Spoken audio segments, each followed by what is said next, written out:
Des forêts d'EVA, la Côte d'Ivoire compte jusqu'à 700 000 hectares. Depuis les années 2000, l'arbre à caoutchouc a fait l'objet d'investissements massifs dans le pays. La forte demande mondiale a fait exploser le prix du kilogramme jusqu'à atteindre 1000 francs CFA en 2009. Du jamais vu dans la filière, cette année de maturation de l'arbre n'est plus un motif de découragement. Avec l'arrivée de tous ces investisseurs, la modeste production de 170 000 tonnes à 1 300 000 tonnes en 2022, la Côte d'Ivoire devient le 4e producteur mondial de caoutchouc naturel.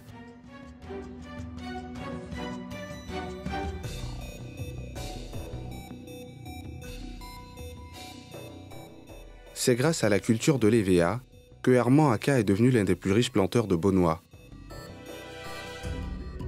À bord de son 4x4 flambant neuf, il visite l'un de ses champs d'EVA, accompagné de 2 de ses fils. Armand Aka a connu toutes les étapes de cette ruée vers le caoutchouc naturel. On avait arrivé, on a trouvé 1000 francs, 800, 500, 200, 300, 350. Jusqu'à aujourd'hui, on a 180, 280, 80. Il vient lui-même superviser la récolte de cette sève blanche, le latex. Il y a un fait qui tombe dedans là. Si on n'a pas enlevé, quand on va l'usine là, ça va avoir problème. Donc il faut enlever. Là c'est bien propre. Le futur caoutchouc qui s'écoule, goutte après goutte, est devenu son trésor. Avant là, quand tu passes seulement, tu vas sur l'odeur là. Maintenant quand il y a rentré dedans là, maintenant l'odeur là c'est fini. Ah bon? Maintenant quand ça sent même, il dit c'est parfait.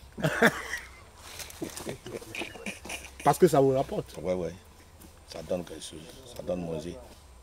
C'est garanti. C'est un façonnaire. Tout le mois, tu gagnes. Il a vu le marché du caoutchouc grossir et ses plantations aussi. Ses 80 hectares lui ont permis de bâtir un empire dans l'immobilier, la culture de l'ananas et du manioc. Il vient apporter moi, il a construit une maison. Il vient faire, il a payé une voiture. Il a fait beaucoup de choses pour moi. Même si je mange aussi, c'est bien qui fait manger. Parce que ce qu'il a dit, parce qu'il travaille là, si ça donne un peu, aujourd'hui, on a combien 19. C'est pas ça? S'il vient envoyer un peu l'argent, et puis l'autre aussi envoie un peu l'argent là, tu sais, ta mère, l'argent, ça te manque. Chaque jour, tu as l'argent, chaque jour, tu as l'argent. Ça vient là, c'est bon travail. Malgré la conjecture, le riche producteur investit chaque année dans de nouvelles plantations. Toute l'année, il fait 20, 15, 20, 15, 20, 10. Tu sais, aujourd'hui même, où je suis même là, l'année là même, on va planter. Dans cette filière. 2001. On a vu que les premiers planteurs là, vraiment partaient à gagner, à prendre leur argent. Et ils viennent maintenant, ils bluffent nous au village. Et l'argent devient, c'est bon, c'est bon. Tout le monde était content. Moi, au début, là, j'ai fait du cacao. J'ai vu le cacao, bon. Au cacao, là, aussi, on a fini d'enlever la cabosse là. Il faut attendre encore. Donc, le VA est mieux. Vous avez détruit votre champ de cacao? J'ai abandonné le cacao. J'ai laissé le cacao. Je dis, madame, on va vivre mieux. On va faire EVA. À cette époque, les coûts du caoutchouc sont prometteurs et chaque saignée entretient l'espoir de revenus conséquents et une vie meilleure. Je sais que si j'ai 1 hectare seulement, là, même 2 hectares seulement, je vais construire une villa. Donc j'aspirais même, je me suis donné en travaillant, mais je me donne l'espoir que je suis demain je serai riche. Je dis ça à mes enfants. Je dis à mon champ, ce que je suis en train de faire là, vous que je suis en train de planter là, c'est sur vous que je vais compter. Et c'est vous qui doivez construire ma maison, et c'est vous qui doivez mettre mes enfants à l'école. Au moment où les producteurs s'attendent le moins, le secteur est frappé de plein fouet par la chute vertigineuse des prix mondiaux. De quoi doucher le moral du producteur. Comme ça là. Si quand même tu as ça là, c'est pas l'argent, mais tu as ça et puis tu souffres. Quelqu'un qui a un champ comme ça et puis ici il peut souffrir. Nyoko a le cœur gros. Je viens ici, si j'enlève même les latex là pour aller, je vais où avec? Je vais ça où? C'est ça qui me fait décourager pour venir au champ. Ce petit producteur est obligé de brader son caoutchouc, faute de le vendre au prix homologué par l'APROMAC, l'Association des producteurs de caoutchouc naturel de Côte d'Ivoire. Le prix d'EVA, si c'est beaucoup, c'est 200. 180. C'est 318 francs. Non, non, non. Le prix à Promac. Non, non, non, non, non. Peut-être on attend 380, mais c'est 180, c'est le contraire. Peut-être vous avez mal compris. Je parle du prix à Promac. C'est ça que je dis là. Même ça peut être à Promac. Peut-être c'est à Promac d'Abidjan. À Promac de quelque part, partout dans les bureaux. Mais ce que nous connaissons dans nos champs là, c'est 180 francs.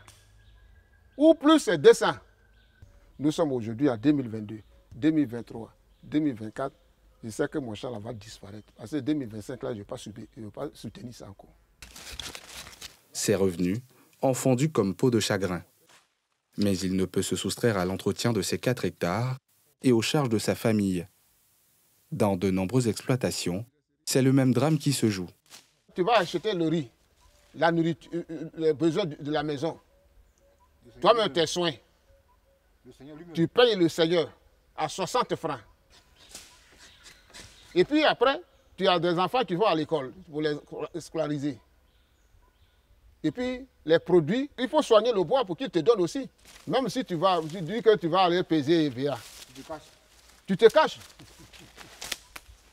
Pour ne pas que les créanciers te voient. Pour ne pas qu'ils viennent réclamer leur argent. Et on te demande, on dit hier, tu as payé. Non, non, moi, il n'est pas encore payé. Oh, c'est du mensonge. Oh, la Bible dit que celui qui ment n'ira pas au ciel. Afin de mieux comprendre le jeu de fixation du prix du caoutchouc naturel et les mécanismes de contrôle sur le terrain, nous avons tenté d'obtenir un tournage avec la Promac. Malgré les courriers et les nombreux échanges avec le service de communication, nos sollicitations sont restées sans suite.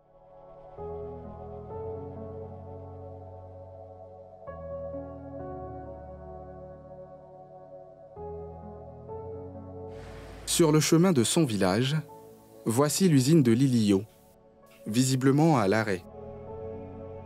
Bien que la fièvre du caoutchouc soit retombée, les productions, elles, n'ont pas baissé. Alors, les usines limitent leurs achats, de peur d'être dans l'incapacité de tout exporter.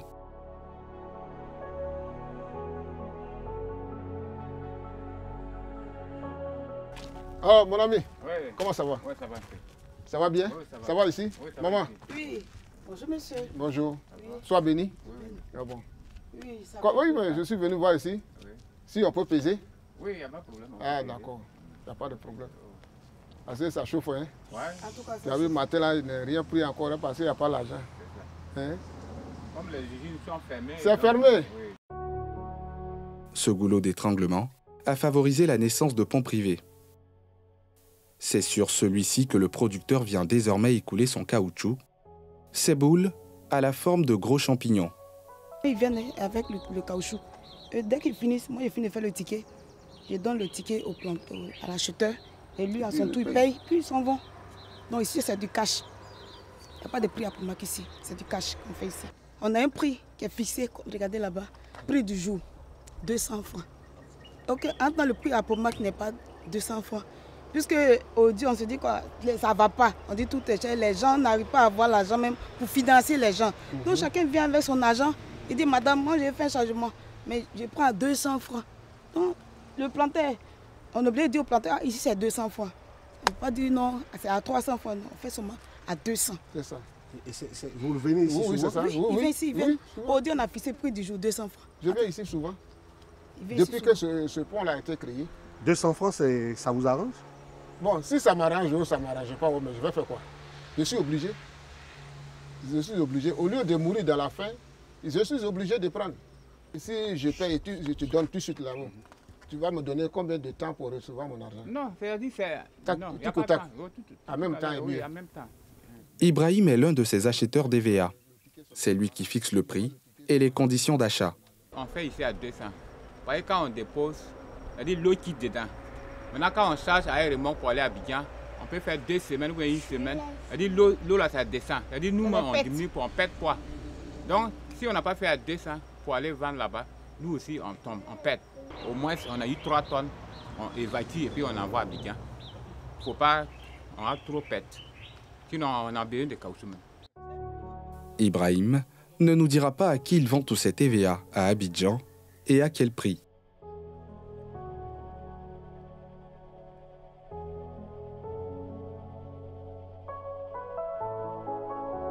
De cet avenir radieux auquel Nyoko aspirait, il ne reste plus que ses briques.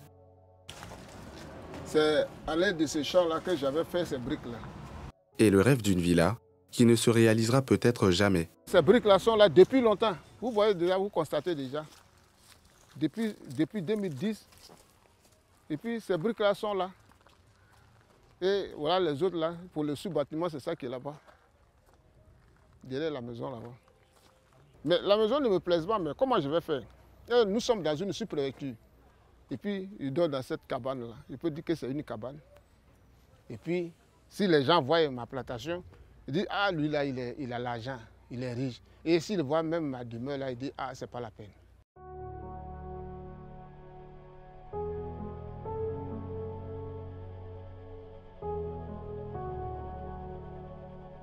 En pareille situation, c'est bien connu, l'union fait la force. Pour échapper à la dure réalité des prix, la Société coopérative des producteurs de caoutchouc naturel de Soubré tente de préserver les intérêts des 2000 sociétaires. Plus de 100. Et puis c'est vous qui perdez, hein. Ça c'est 100. En réalité, ça peut être 120. 85. Voilà, ça c'est bon. 85, c'est bon. Cet après-midi, c'est ramassage de fonds de tasse dans les plantations. La coopérative offre une sécurité au niveau de la pesée. Après, les véhicules qui sont propres à la coopérative permettent au producteur de faire partir son caoutchouc sans payer énormément de frais. Ici, dans cette zone, les frais de collecte reviennent à 15 francs au kilogramme. Quelqu'un qui a une tonne, il transporte sa tonne à 15 000 francs pour aller jusqu'à près de 50 km. Donc ça, c'est aussi un avantage que la coopérative offre. Une pratique qui permet à la coopérative de négocier au meilleur prix. Avec la coopérative, on ne fait pas d'achat au cash. On ne fait pas d'achat au cash. Donc la base, c'est le prix à Promac, duquel prix nous déduisons les frais de collecte et puis une retenue de fonctionnement pour permettre à la coopérative de fonctionner. Donc l'un dans l'autre, le producteur gagne le meilleur des prix. Donc là, dans ce contexte actuel où certains acheteurs véreux achètent à 150 pendant que le prix est à 318, c'est quand même une sécurité pour le planteur. Et il a la garantie de retrouver son argent sur son compte à date bien indiquée. Dans le jeu de l'offre et de la demande, la coopérative souhaite la mise en place d'un écosystème qui traite des problèmes structurels. Quand on veut protéger le producteur, il faut tenir compte des intermédiaires qu'il y a. C'est-à-dire que si vous ne les servez pas, ils vont se servir auprès du producteur. Quand la filière n'a pas prévu de marge pour un acheteur ou une coopérative, vous voyez que ce n'est pas un philanthrope. Il fait une activité pour laquelle il veut avoir de l'argent. Donc c'est lui qui fixe sa marge. Nous sommes une coopérative. La retenue de fonctionnement, c'est 10 francs. Mais c'est décidé en assemblée générale où tous les producteurs sont réunis. Mais l'acheteur, par derrière lui, il ne fait pas ça parce qu'il n'a aucun compte à rendre au producteur. Donc lui, il décide, parce qu'il a de l'argent, il décide d'aller acheter à un prix qu'il fixe. Autant le dire, la crise de l'EVA, c'est aussi celle de la liquidité. La crainte pour cette coopérative serait de basculer vers une crise humanitaire. Les coopératives réelles qui ont été créées par des producteurs pour régler les problèmes que j'ai cités. Aujourd'hui, si cette crise-là perdue, elles vont disparaître. Et quand elles disparaissent, c'est le taux de bancarisation qui tombe. C'est les prêts scolaires qui étaient octroyés aux producteurs qui ne sont plus là. Les prêts en équipement ou même des prêts funéraires, dans notre cas, qui ne sont plus disponibles pour les producteurs. Et vous allez voir que la précarité va s'installer. Il faut pourtant sortir de l'ornière pour continuer à faire vivre le million de personnes qui dépendent de la filière.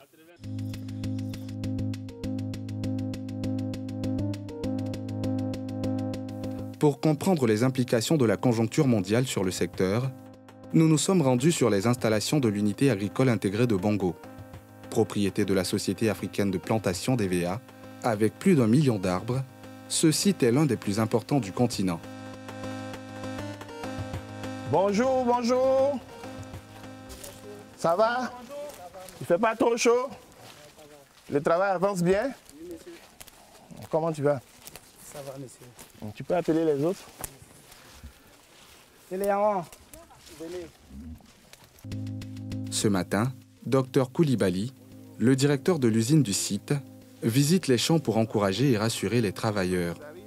Le leader africain de la production et la commercialisation de caoutchouc naturel n'échappe pas aux réalités du marché international. En termes conjoncturels, on peut parler de la crise sanitaire Covid-19 qui a impacté beaucoup de pays, notamment la Chine, qui représente à peu près 45% du volume mondial. Donc, il a dû ralentir ses activités. Notamment, elle a dû fermer des usines à Pékin et puis à Shanghai. Et puis, le deuxième volet conjoncturel, on peut citer la guerre en Ukraine, avec la spéculation sur l'énergie, qui a créé une inflation mondiale. Donc, quand c'est comme ça, les clients, les consommateurs potentiels préfèrent attendre avant d'acheter. Donc, puisque ça commence sur les clients, les consommateurs, effectivement, nous aussi, les fournisseurs de caoutchouc, on est obligé d'attendre et ça se répercute aussi sur les planteurs.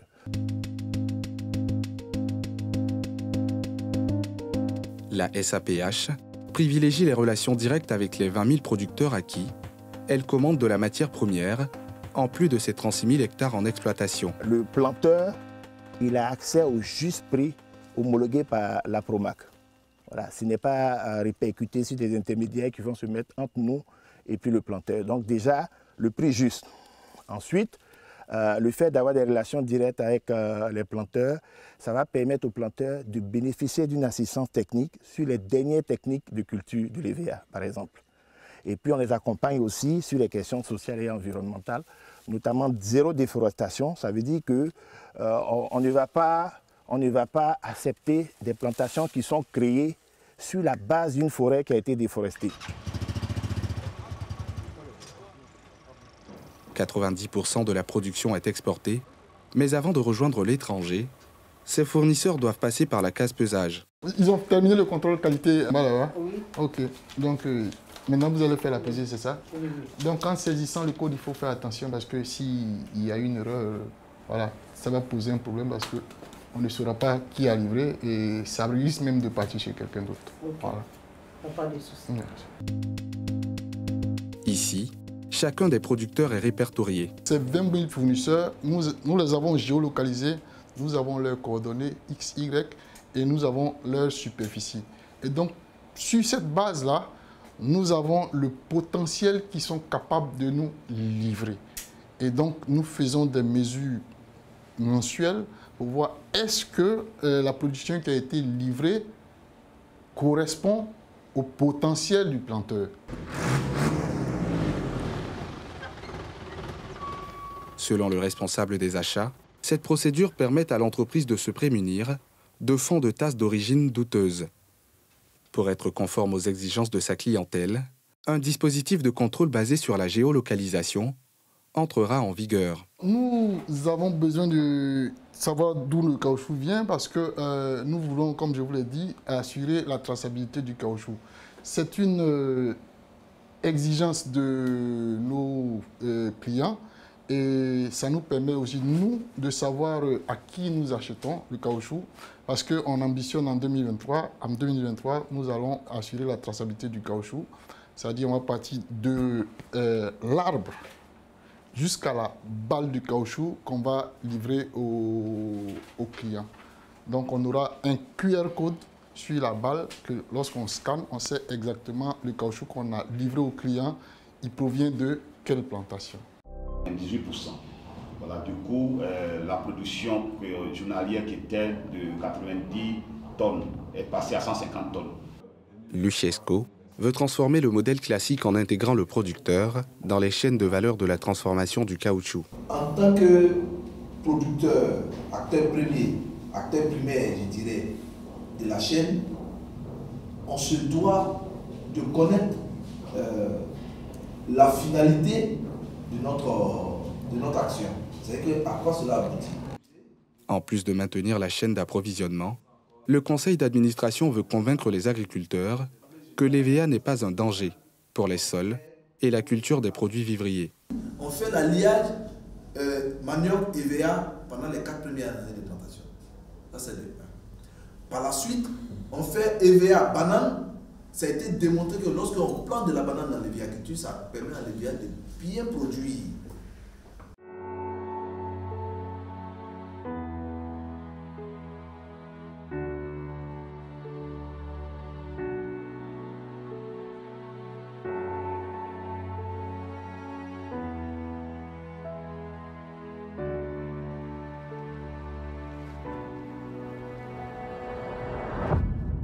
C'est sur les 9 hectares de sa plantation que nous retrouvons Alexis. Vraiment, tu ne soignes pas tes blessures là. Hein? C'est dû à quoi? Ta graisse là est finie? Après sa maîtrise de droit, ce fils d'EVA-culteur revient se consacrer aux plantations familiales et à la lutte pour le bien-être des producteurs d'EVA. Pour lui, la période faste de l'EVA a fabriqué des acteurs à l'origine de certains dysfonctionnements. On n'arrive plus à distinguer le producteur et le vendeur. Les coopératives ont pullulé et il y a beaucoup de coopératives qui ne sont même pas des véritables coopératives, mais des acheteurs déguisés en coopératives. Et ça, on connaît ce que ça a entraîné. L'achat en deçà du prix déterminé par la Promac. Et souvent, le vol des producteurs, on ramasse les trucs, on va dire, ça va pour venir vous donner l'argent, et puis ça va, puis c'est fini, ils ne reviennent plus. Moins d'intermédiaires et réussir à accroître les possibilités de transformer sur place les dérivés du caoutchouc naturel apporteront plus de stabilité à cette filière qui nourrit plus d'1 million de personnes. Les bottes que nous portons, la gomme, c'est les VA ceux qui peuvent faire ça. Vous voyez, les pneus d'avion, les ponts, hein, les matières qui sont sous les ponts pour maintenir là, c'est les VA seuls qu'on peut faire avec. Vous voyez, et bien de choses. Il y a des pavés qui sont faits avec de l'EVA. Il y a les seaux.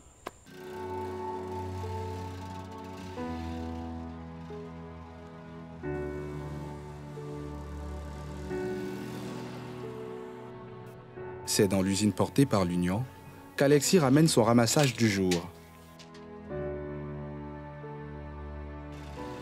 L'autre avantage, c'est diversifier les revenus des producteurs. Je pense que c'était pour régler le problème de débouchés. Et puis par la suite, la diversification des revenus de nos sociétaires, enfin de nos membres, que sont les coopératives. On ne pouvait pas se contenter seulement de faire l'activité de collecte. Il fallait également rentrer un peu dans le processus pour voir comment on peut bonifier un peu les ressources des différents membres des coopératives. L'usine est un modèle unique en Côte d'Ivoire. L'expertise est interne. L'usine a été montée par les Ivoiriens, par les actionnaires qui exploitent aujourd'hui l'usine. En attendant d'entamer la seconde transformation, les premiers résultats sont satisfaisants. L'usine tourne à 4 tonnes l'heure et absorbe 4000 tonnes de caoutchouc par mois. Quand on a une production de ce genre, ça veut dire qu'on aura des bons clients et puis les clients ne vont pas se plaindre. Parce que quand il y a retour client, ça veut dire tout simplement que vous ne pouvez pas vendre. Et si nous on ne vend pas, on ne peut pas acheter la matière première. Donc le système se bloque en ce moment-là.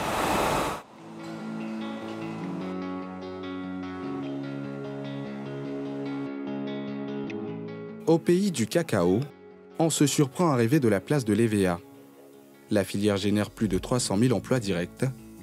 Elle pourrait aller au-delà si les industriels décident d'investir comme ils l'ont promis.